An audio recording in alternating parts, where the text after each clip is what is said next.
Shalom, damai di hati. Sebelum kita merenungkan firman Tuhan, mari kita berdoa. Tuhan Yesus yang penuh kasih, kami bersyukur atas kesempatan yang Engkau berikan untuk kami. Kami datang di hadapan-Mu dengan hati yang penuh syukur dan dengan kerendahan hati. Kami mohon agar Engkau membuka hati dan pikiran kami untuk menerima firman-Mu, supaya kami dapat semakin mengenal-Mu dan hidup menurut kehendak-Mu.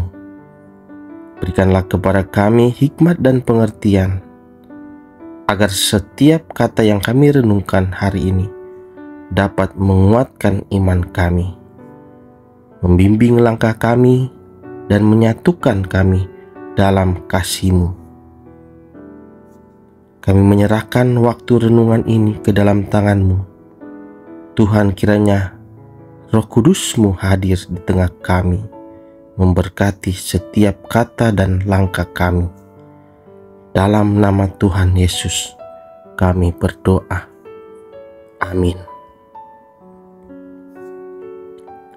Bapak Ibu yang diberkati Tuhan Yesus Kristus, renungan harian keluarga Senin 27 Januari 2025. Pembacaan Alkitab kita pada hari ini terdapat dalam Lukas 16 ayat 22 sampai 23.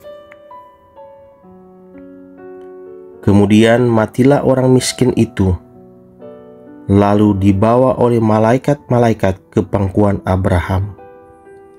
Orang kaya itu juga mati, lalu dikubur. Sementara ia menderita sengsara di alam maut, ia memandang ke atas, dan dari jauh dilihatnya Abraham dan Lazarus duduk di pangkuannya. Bapak Ibu yang diberkati Tuhan, judul renungan hari keluarga pada saat ini adalah orang miskin di pangkuan Abraham. Keluarga Kristen yang dikasihi dan diberkati Tuhan Yesus,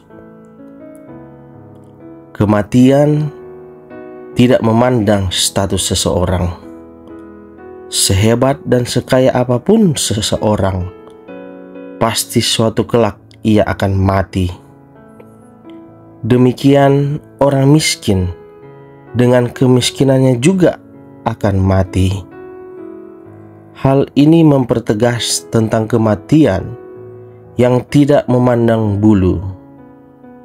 Kematian adalah akhir kehidupan di dunia ini. Tidak ada yang dapat menolak bila saatnya sudah tiba. Firman Tuhan saat ini juga bicara tentang kematian. Orang miskin yang bernama Lazarus, penderitaannya yang panjang sekarang telah berakhir. Mungkin pada saat ia meninggal tidak ada upacara pemakaman yang layak, bahkan dikubur di tempat seadanya, dan tidak banyak orang yang datang. Tetapi pada saat ia mati, ia dibawa oleh malaikat-malaikat ke pangkuan Abraham.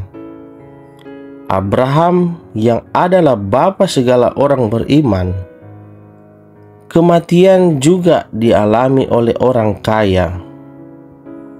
Pada saat upacara banyak orang yang hadir. Ada pidato yang memuji-muji perbuatannya. Orang kaya itu dikubur di tempat yang megah, bahkan juga didirikan tugu.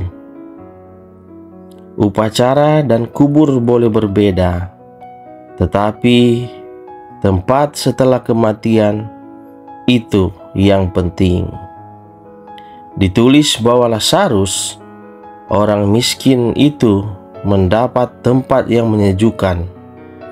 suasana penuh kedamaian, bahkan ia duduk di pangkuan Bapa Abraham.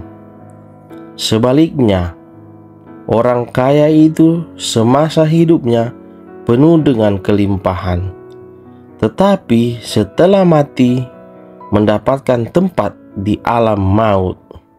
Tidak ada lagi kesenangan dan kelimpahan, tetapi yang ada adalah penderitaan. Keluarga Kristen yang dikasihi dan diberkati Tuhan Yesus, sebagai keluarga Kristen, firman hari ini mengingatkan kita bahwa hidup di dunia hanyalah sementara. Tidak selamanya, selagi Tuhan Allah memberikan kita waktu dan kesempatan untuk berkarya di dunia ini. Marilah kita mengisinya dengan melakukan apa yang baik dan benar sesuai kehendak-Nya. Jangan berlaku sombong ketika diberi kekayaan, karena pada akhirnya kita akan mati dan meninggalkan kekayaan tersebut. Pakailah kekayaan, anugerah, dan potensi yang Tuhan Allah beri dalam hidup ini untuk menopang pelayanan gereja Tuhan, membantu saudara-saudara kita yang berkesusahan, dan menunjang program-program pemerintah yang ada. Sebaliknya, ketika kita dalam pergumulan, kesusahan, bahkan kemiskinan, teruslah bekerja, berusaha, dan berharap kepada Tuhan Allah. Milikilah semangat untuk maju dan berkembang. Pastilah Tuhan Allah akan membuka jalan sehingga berhasil dan mengubah kehidupan kita menjadi lebih baik. Ingatlah bahwa kita akan mempertanggungjawabkan segala perbuatan kita bila kematian menjemput. Oleh karena itu, lakukanlah yang baik bagi sesama dan hidup taat setia di dalam Tuhan Allah. Amin. Mari kita berdoa. Ya Tuhan Allah, mampukanlah kami untuk melakukan hal-hal yang baik selama kami hidup, agar ketika kematian menjemput kami boleh berjumpa dengan Engkau sebagai Tuhan dan Juru Selamat kami. Amin. Demikian renungan harian keluarga. Tuhan Yesus memberkati kita semua. Shalom, damai di hati.